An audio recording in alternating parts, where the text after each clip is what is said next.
Hammaga assalomu alaykum azizlar. Kanalimga xush kelibsiz.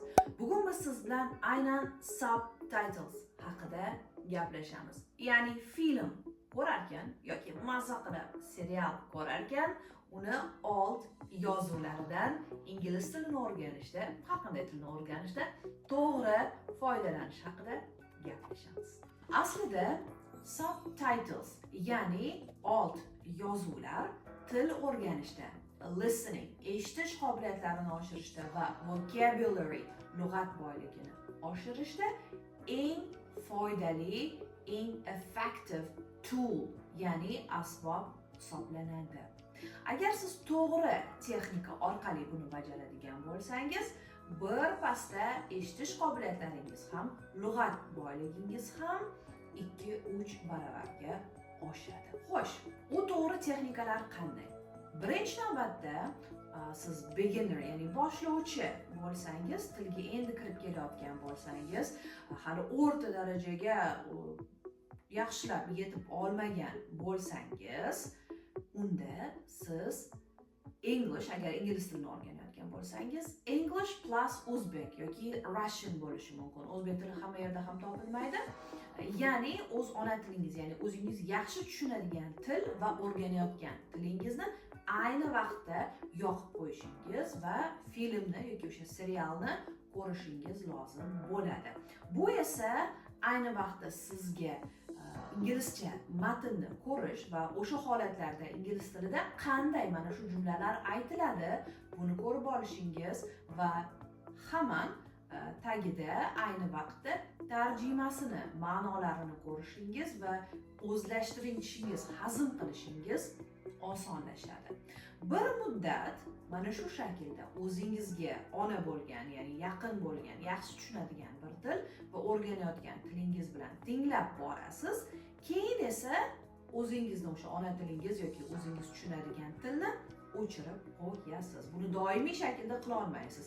Bir muddat mana shu eshitishga biroz moslashib olgunicha o'z ona tilingiz bilan yoki yaxshi tushunadigan tilingiz bilan birgalikda tomosha qiladigan bo'lsangiz, bu sizga juda ham yordam beradi.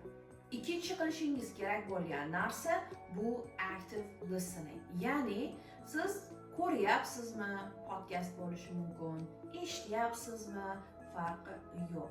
Siz buni aktiv holatga, ya'ni o'sha eshitayotgan insoningiz yoki qahramon, film qahramoni bo'lishi mumkin ga taqlid qilishingiz shart.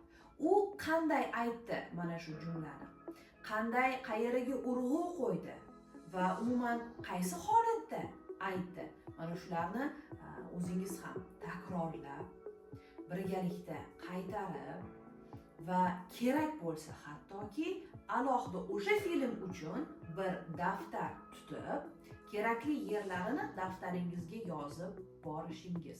Ya'ni filmni popkorn qo'yib olib, chipslar qo'yib olib, qandaydir gazli ichimliklarni qo'yib olib, yotib olib, qurtni so'rib ko'rish kerak emas. Siz o'rganyapsiz.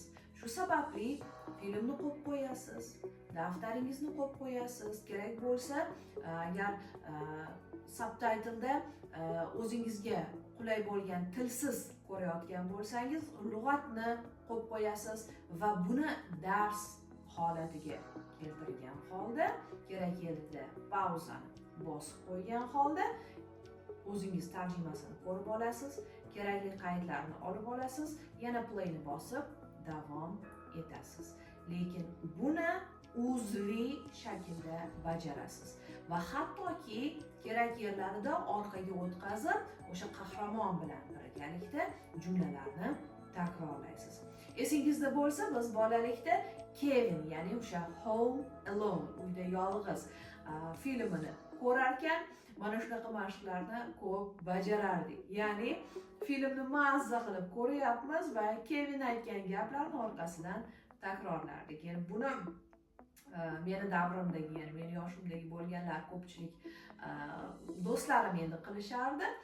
Balki sizni orangizda ham mana shunday qilganlar bor. Ingliz tilida ko'rmaganlar bo'lsa ham, ya'ni ingliz tilida buni takrorlamaganlar bo'lsa ham, o'zbek tilida albattaki takrorlardik. To'g'rimi? Endi esa o'zbek tilida takrorlaganlar ingliz tilida takrorlaymiz. Aynan Home Alone'ni ko'rishingiz shart emas, uyda yolg'izni ko'rishingiz shart emas, o'zingizga yoqqan. Ko'pchilik masalan o'sha anime, yapon seriallariga qiziqishadi. Kimdir Marvel har xil to'plamdagi filmlarini sevishadi. Kimgadir yana nimadir yoqadi.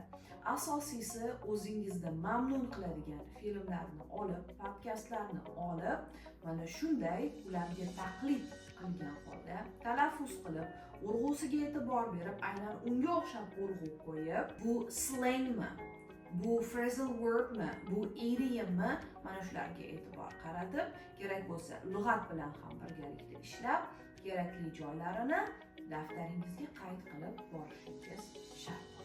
Aynan film ko'rishdagi sizga tavsiyam. Birinchi, ya'ni bir oy uchun sizga tavsiya beraman. Birinchi va ikkinchi hafta davomida deylik Harry Potter filmini olasiz va o'zingizga, ya'ni o'zingizga tanish bo'lgan filmni, masalan Harry Potter tanish bo'lishi mumkin, Home Alone tanish bo'lishi mumkin.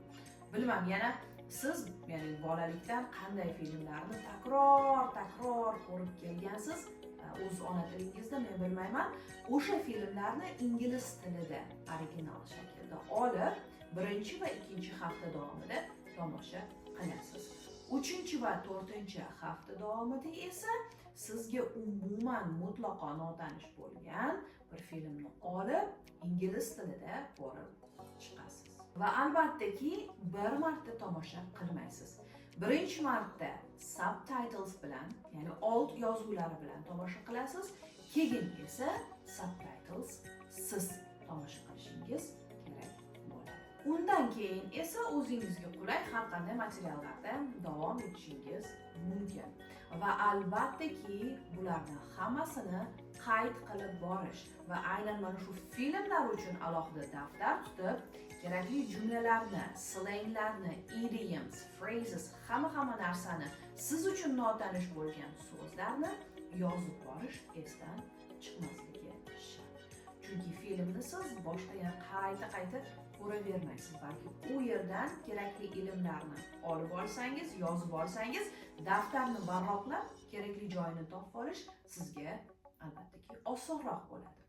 Mana shu maslahatlarga amal qilsangiz inshaalloh umuman qiyinchiliklarga uchramasdan til o'rganishni o'zingizga rohatli bir hobbi kabi mazza qilib o'tkazadigan mashg'ulotga aylantirasiz inshaalloh. Bugun esa mendan bu qadar. O'ylaymanki manfaatli bo'ldi va bajarib ko'rganingizdan so'ng izohlarda o'z fikringizni qoldirasiz. Videoga like bosish, kanalimga obuna bo'lish